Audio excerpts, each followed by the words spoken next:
Hello, 367 class. So I wanted to quickly touch in, strangely on video this time, just to talk about a few things that we should talk about. Oh, that thing is not moving. Oh, there it goes. Okay. So the first one is I always like to go over the exam after you guys take it, and we'll talk about any question that over half the class missed. Because usually I feel like if over half the class misses it, then probably it was not necessarily presented in the right way. Although there's a couple questions on here that there could be a different explanation for, so we'll talk about that too.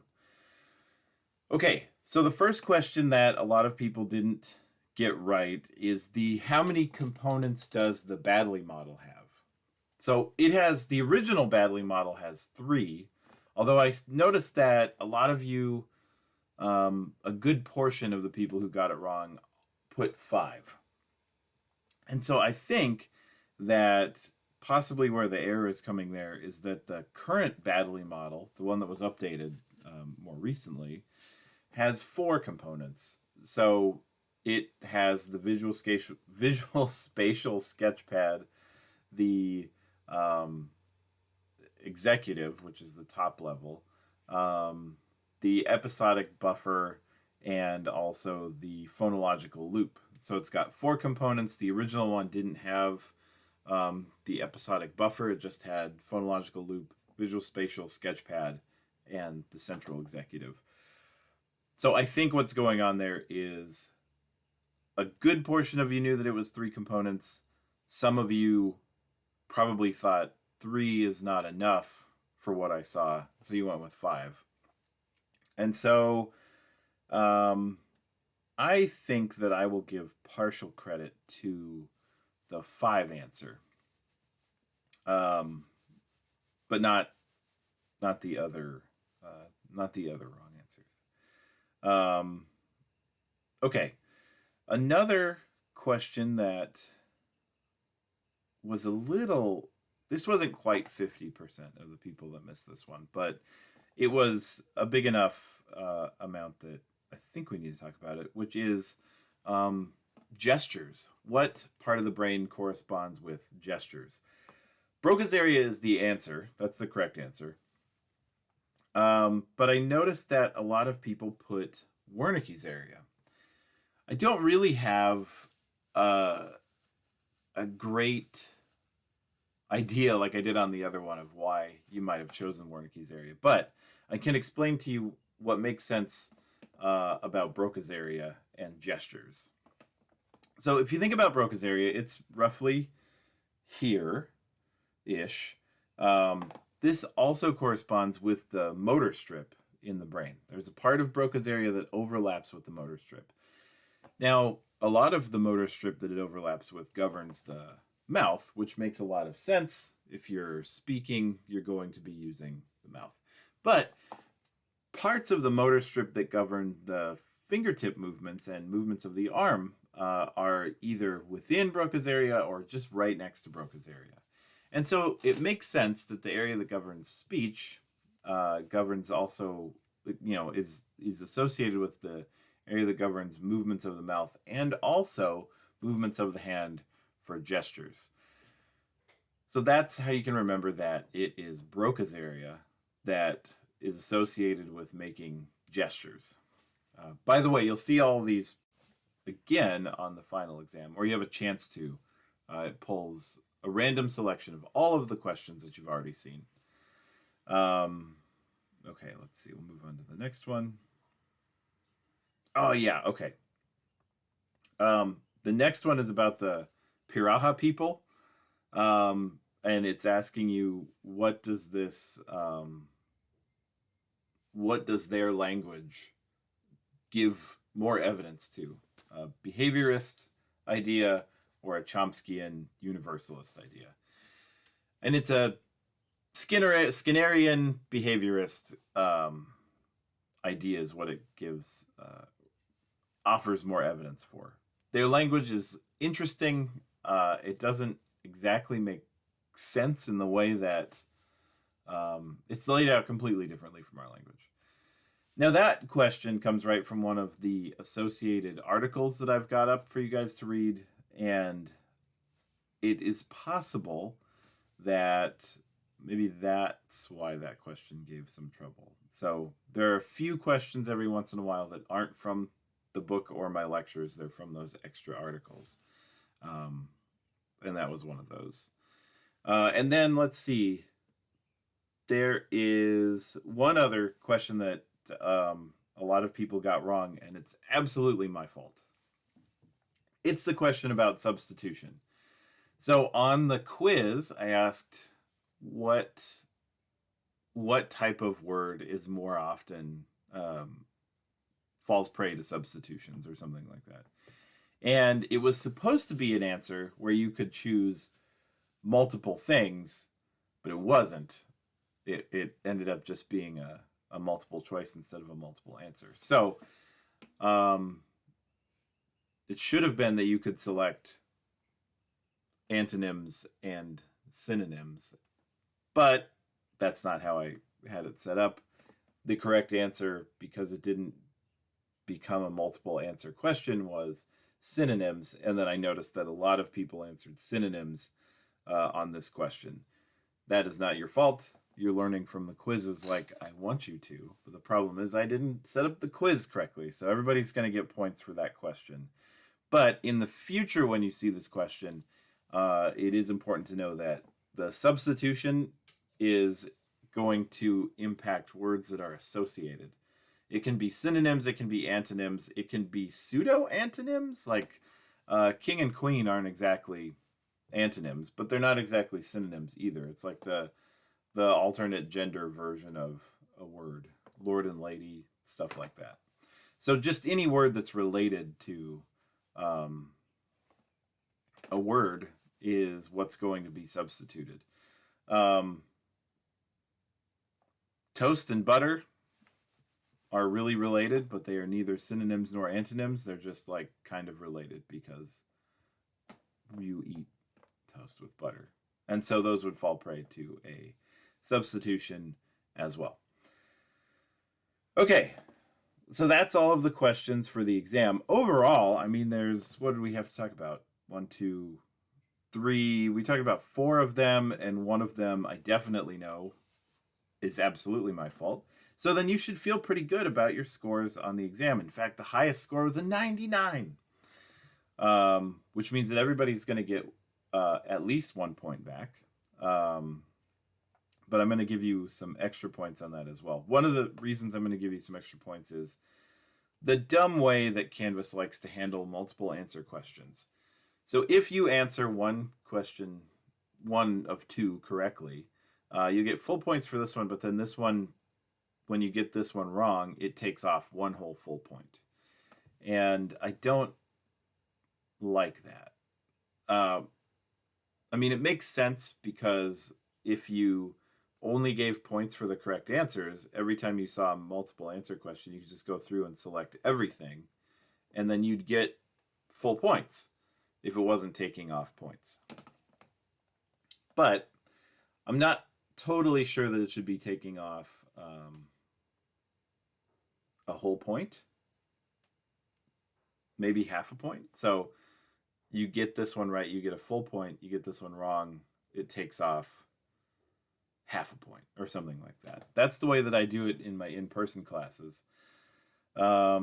Actually, with my in-person classes, the amount that I take off depends on if the person is choosing a whole bunch of answers just to try to get it correctly, then I take off a lot more. And if it looks like they've chosen 2 and they were just wrong about that one, then sometimes I don't take off anything. Of course, the computer can't do that, and Canvas doesn't even let you tell it how much to take off for everybody, so I can't tell it to take off half a point. What I can do is give you some points back. So that's what I'm going to do, is give you a couple points back, even if you didn't miss those, so you'll get a little bit of a boost because of those dumb questions. Okay, One other thing I want to tell you about is there were some very strange errors on the association norms assignment.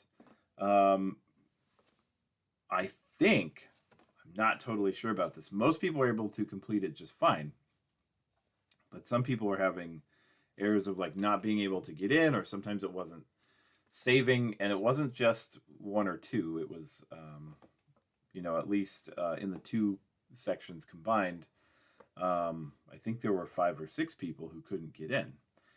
I don't know what I don't know what the problem was there. However, it is possible that Google Forms works best on either Firefox or Chrome. So if you were having a problem, try using a different browser, because there's a lot of Google Forms that you'll end up using throughout the rest of the class. Maybe a different browser will help, hopefully. But, it might not be that.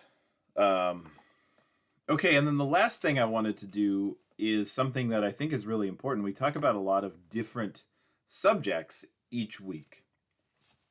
And sometimes I'll refer back to earlier subjects to explain what we're talking about, but maybe not as often as I should. What I want you to have a good understanding of is why we're talking about all these different things to end up at speech production, what comes out.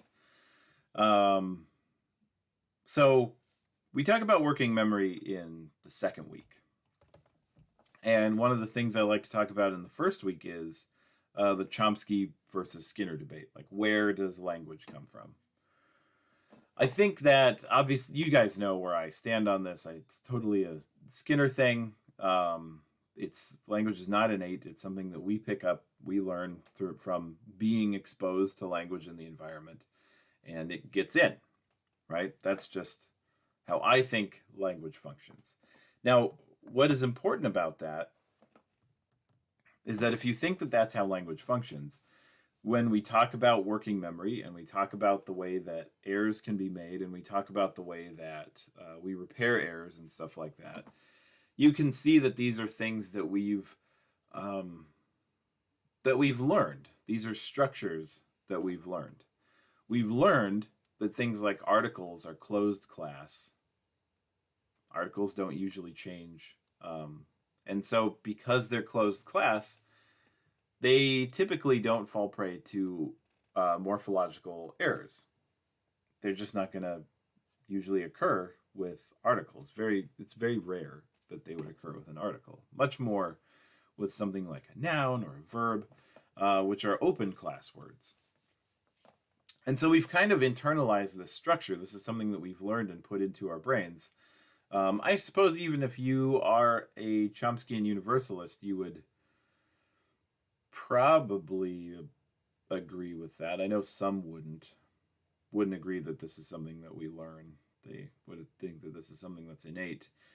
But again, I think that might be evidence towards language not being innate. Is why would you be born with a faulty mechanism, a mechanism that allows for errors in one domain versus the other? So anyway, the basic idea to what I'm saying is you can see how, if you believe that everything is from a Skinnerian perspective, if you look at things from a Skinnerian perspective, you can see that everything that we're talking about is based on learning and modeling from the rest of society and people that you're talking to. And this is then how language builds. So we talk about that in the first week to talk about how language could come to be. And then we start talking about some of the rules. We'll talk about more of the rules in future weeks. But certainly we've talked about some.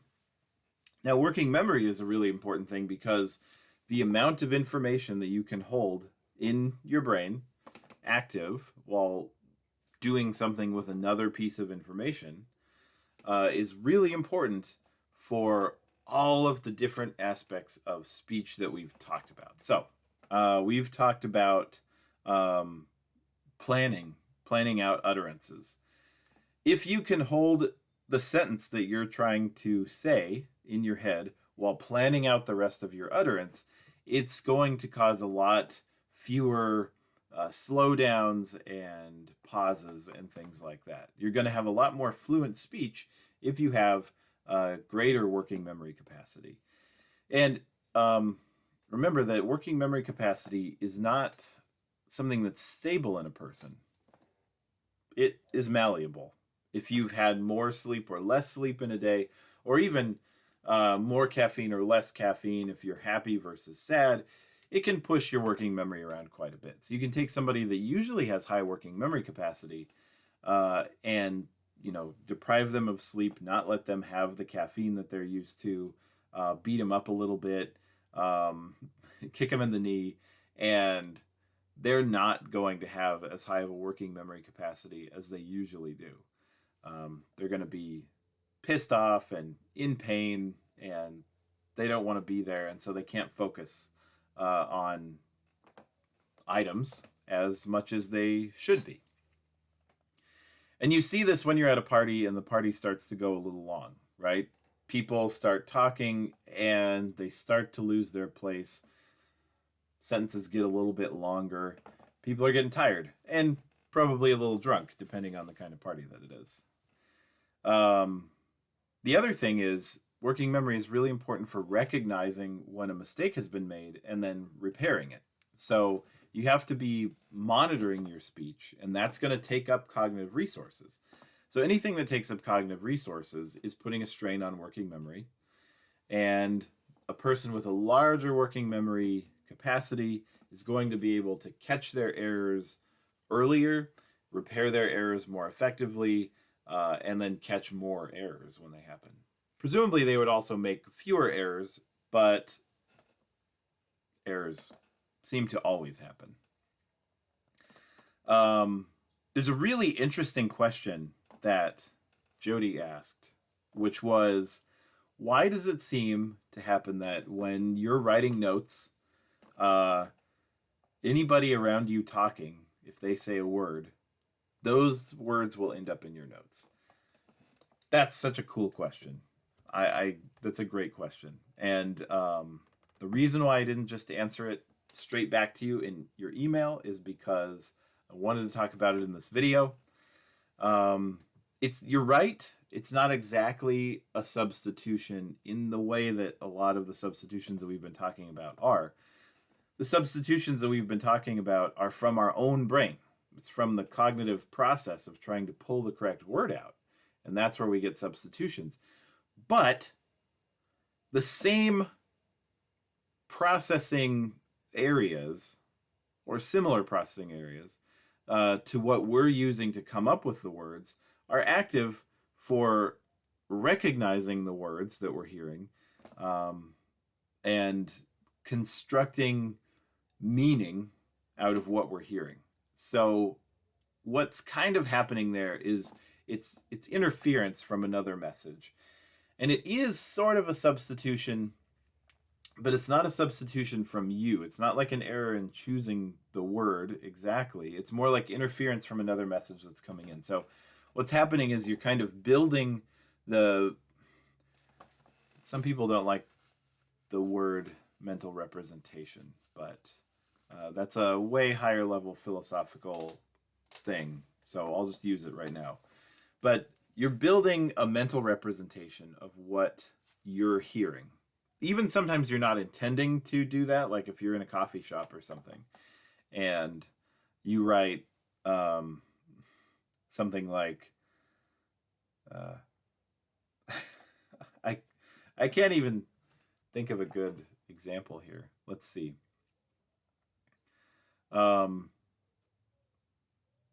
Abraham Lincoln was famous for wearing a large latte is something that you might accidentally write if you're writing a paper about Abraham Lincoln's fashion choices and you overhear an order in a coffee shop, right? So you're unintentionally constructing this mental representation of this person's order, a large latte with cinnamon syrup, I don't know. I think this metaphor is getting away from me. This example is getting away from me. So anyway, you're constructing this idea of what's being ordered. You have an idea of what you're trying to say. You want to talk about Abraham Lincoln's hat, and yet what happens is this mental representation that is coming into your brain, either intentional or unintentional, is then influencing what's trying to come out of either your hand or your mouth if you're writing notes or talking to someone else. And then, boom, you've got a substitution error. It comes from a different place. It's not an internal substitution error. It's like an interference substitution error. But it still ends up being an interesting substitution error. One thing that's really important to think about with those kinds of errors is what gets screwed up. Like, I'm sure we've all had these. It is not the articles that get screwed up. It's not the thes and the is and the as and the above and all this kind of stuff. It's not those. It ends up being, or a, and, not that kind of stuff. It ends up being the nouns and the verbs. So you screw up top hat and latte. Or you would screw up running and faxing or something like that if you're at your office job or something. So you can mix a verb with a verb, you mix a noun with a noun, and that's really interesting. That shows that even though sometimes you're not intending to listen to a conversation, you're overhearing it, and you're building a mental representation, and yet you're still parsing that sentence into actions and objects the way that you do when you're constructing a sentence, and then the action gets replaces the action, the object replaces the object, and the little words that aren't necessarily important for constructing the mental representation don't impact one another usually. So it just shows how all of this fits together. And if you have questions about how all of this fits together, definitely ask me. We'll talk more about this in a couple weeks. I'll connect some more dots for you with all of our different lectures when we start talking about other things like how the pragmatics in different cultures and Grice's maxims and stuff like that. And then again, certainly if you have questions, ask me.